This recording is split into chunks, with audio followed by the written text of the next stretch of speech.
Let's start with something true.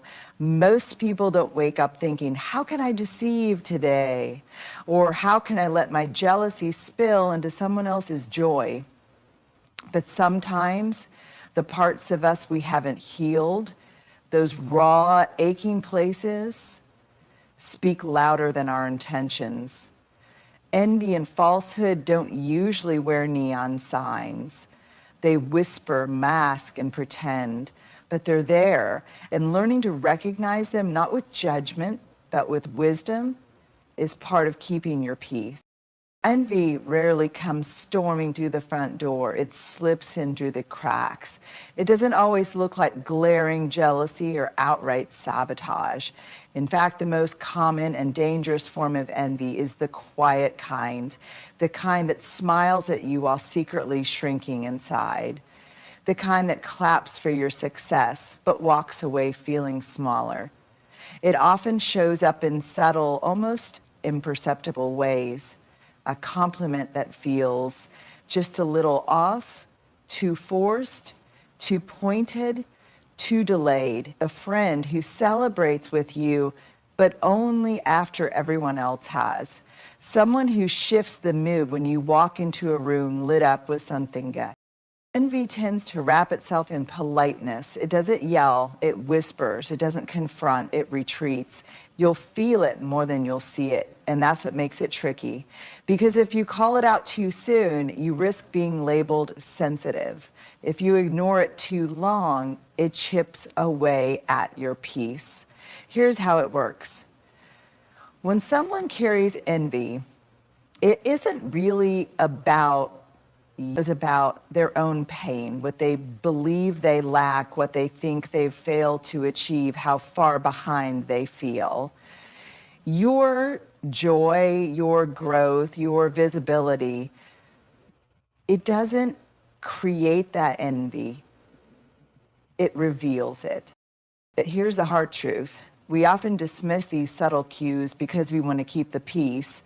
We tell ourselves, they're probably just having a bad day, or maybe I'm reading too much into it. And sometimes that's true, but other times, it's your intuition trying to protect you. You don't need to react harshly or hold grudges, but you do need to see clearly. Envy left unchecked can quietly erode the trust in your relationship. It can distort the way someone shows up for you or fails to. So when you notice those subtle cues, don't panic, don't retaliate, just take note, pause, step back, observe the pattern. Because clarity isn't cruelty and discernment isn't drama. It's self-respect. Falsehood often sounds polished. Falsehood doesn't usually come wrapped in chaos. It shows up tidy, smooth, and well-rehearsed. It's the story told a little too perfectly, the answer that rolls off the tongue with no hesitation, no uncertainty, no soul. The trouble is, we've been taught to associate confidence with truth. If someone sounds sure, they must be honest. If they speak with clarity and charisma, they must be authentic. But that's not always the case. Because falsehood is often crafted carefully. It's been practiced in the mirror, tested in small conversations to see how people respond, polished until it gleams. It's the version of the truth that protects someone's image, not their integrity. It's what gets said when the real story feels too vulnerable, too messy, or too exposing. And so instead of transparency, you get a performance. You can usually feel it when it happens, like something in the conversation just slides over the real thing. There's no pause, no processing, no sense that the person is actually in the moment with you. Is delivery. And if you're someone who values authenticity, this can be disorienting because you may find yourself questioning your instincts. but they sounded so certain. They looked me in the eye. They didn't stutter or hesitate. How could that not be true? Here's what no one tells you. Truth is often messier than lies. It comes with stumbles, pauses, and the courage to say, I'm not sure, or this is hard for me to explain. Realness takes emotional effort. It doesn't always sound smooth because it hasn't been curated. It's being lived. So what can you look for? Watch for the over-scripted. If someone always has the right thing to say in exactly the right way every time, that's not raw. That's rehearsed. Notice the lack of vulnerability. Falsehood rarely leaves room for discomfort. It's built to keep emotional distance, not to invite closeness. Pay attention to the feeling in your body. Your nervous system often picks up on what your mind hasn't fully processed. If something feels off, even when the words sound right, lean in. Ask yourself what you're sensing beneath the surface. This doesn't mean you walk around distrusting everyone. It means you grow wise enough to know that not all polished stories are true. And not all awkward moments are lies, because truth isn't always shiny. Sometimes it stumbles. Sometimes it trembles, but it always stands when you give it time. Tone is truth's companion. Words carry information, but tone carries intention. And when it comes to recognizing truth in others, tone is often the clearest window you've got. It's easy to focus on what someone is saying, what the sentence looks like on paper. But the how behind the words often tells you everything you need to know. The cadence, the warmth or lack of it, the silence, the sharpness, the silence between the syllables. Because truth doesn't just live in the sentence, it lives in the delivery. You can say, I'm happy for you 100 different ways. Some versions will feel like love. Others will land like a dagger in velvet. You felt it before. The smile that didn't quite reach someone's eyes. The kind words that landed cold. The apology that sounded more like a performance than a reckoning.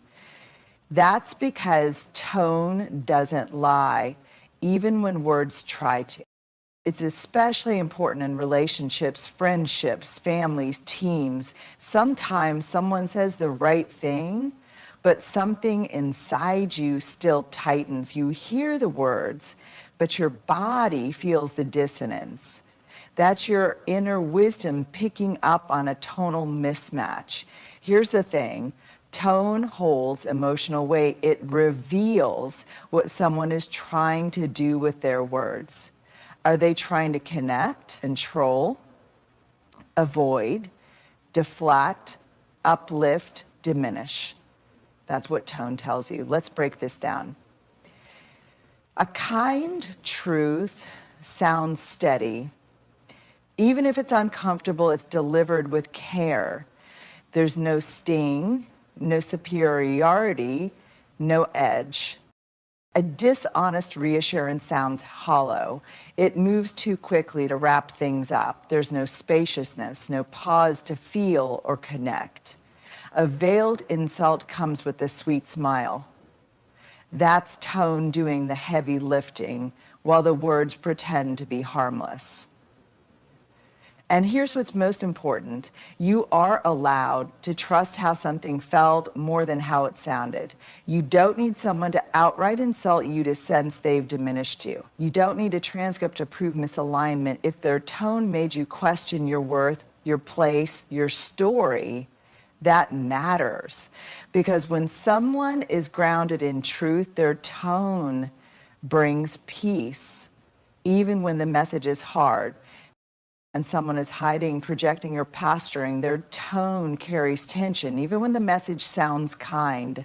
So listen with your ears, yes, but also with your body. with your heart. The truth isn't always in the words. Sometimes it's in the way they were spoken. Tone is truth's companion. If you want to hear the truth, listen to what's not being said out loud. Want me to do the next one? Watch for pattern over moment. Watch for pattern every moment. We all have bad days. Moments where we snap, moments where we miss the mark, moments we wish we could rewind, edit, and play back better. That's human. But when you're trying to understand someone's character, when you're trying to discern whether envy or falsehood is at play, you have to look past isolated moments and study the pattern. Because a moment is a snapshot, a pattern is a story. It's easy to excuse things when they come one at a time. They were probably tired, maybe they didn't mean it that way. It's not a big deal, it only happened once.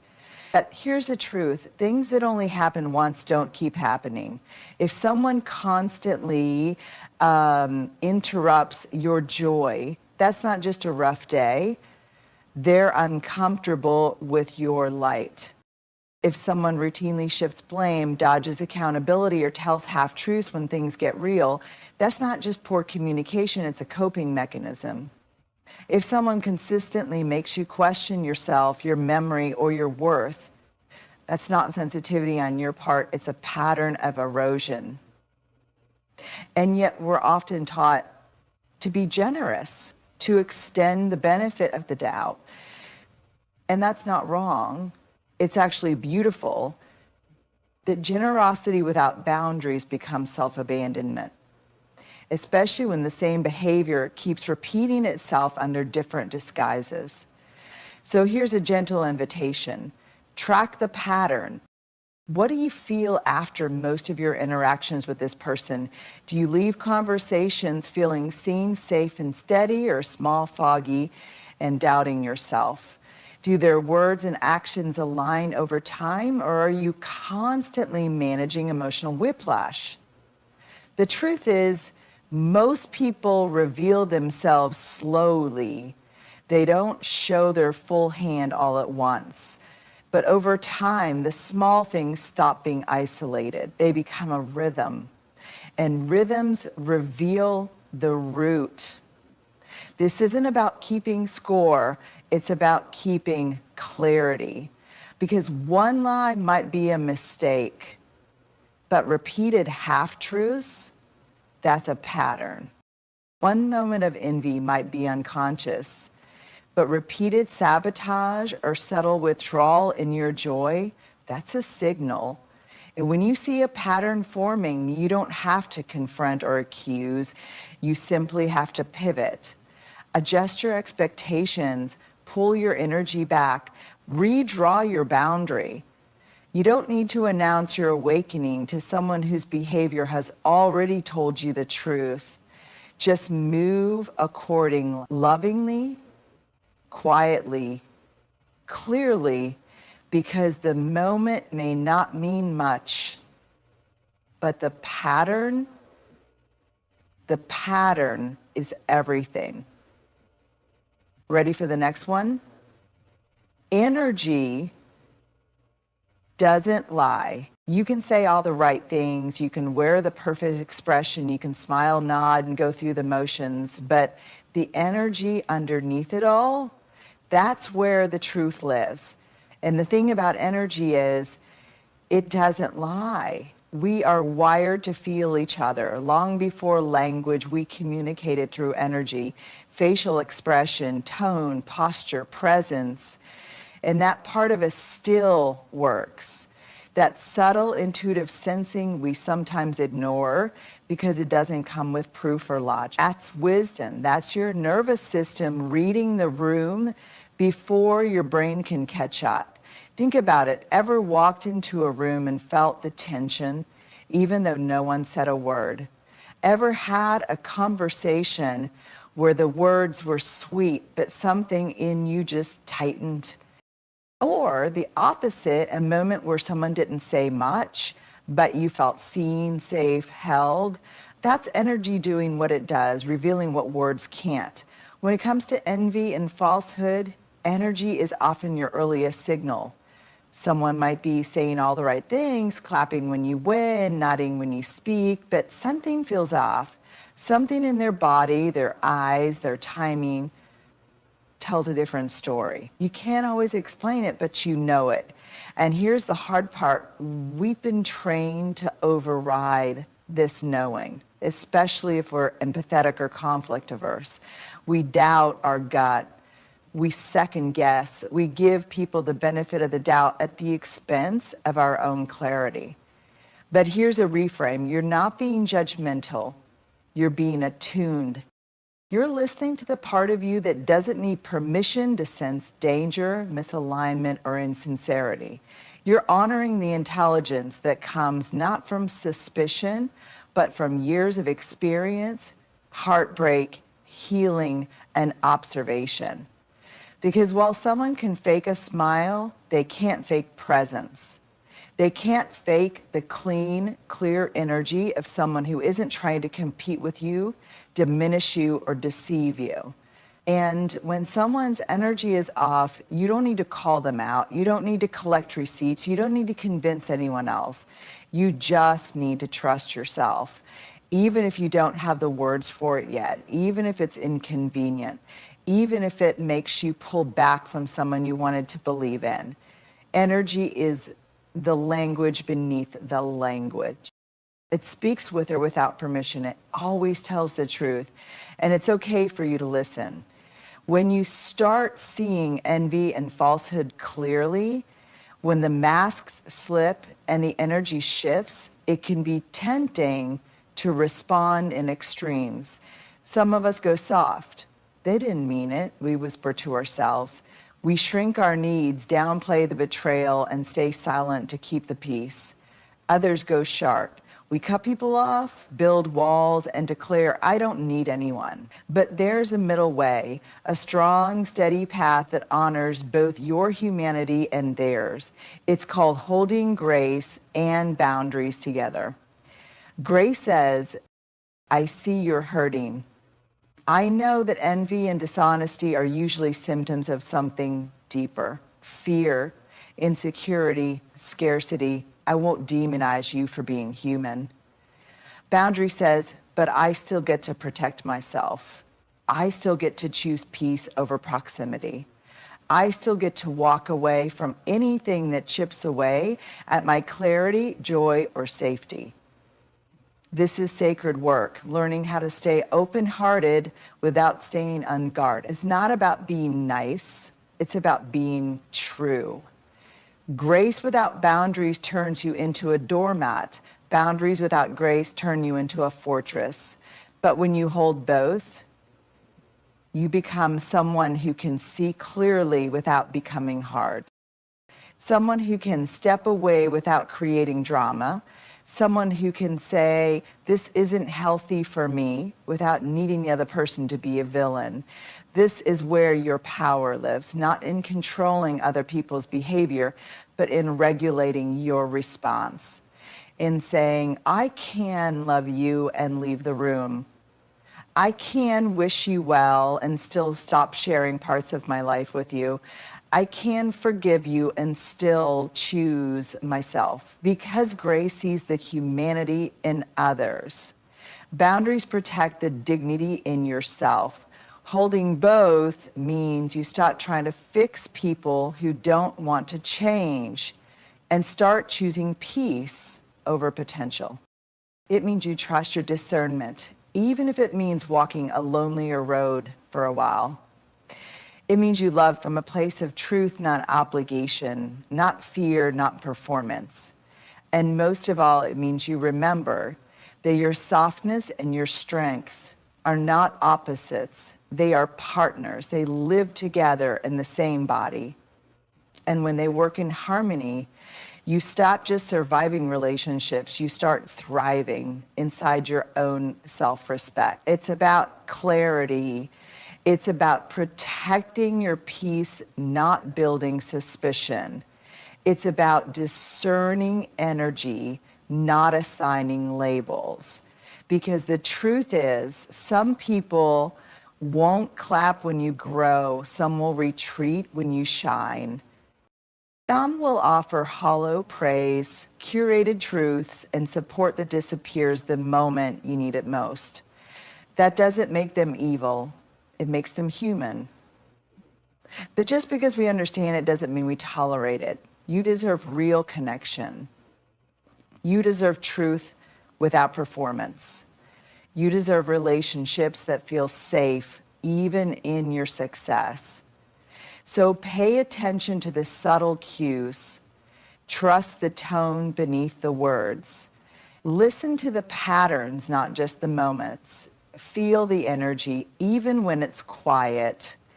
And when things don't align, hold grace in one hand and boundaries in the other. You are not too sensitive. You are not imagining things. You are waking up to your own wisdom.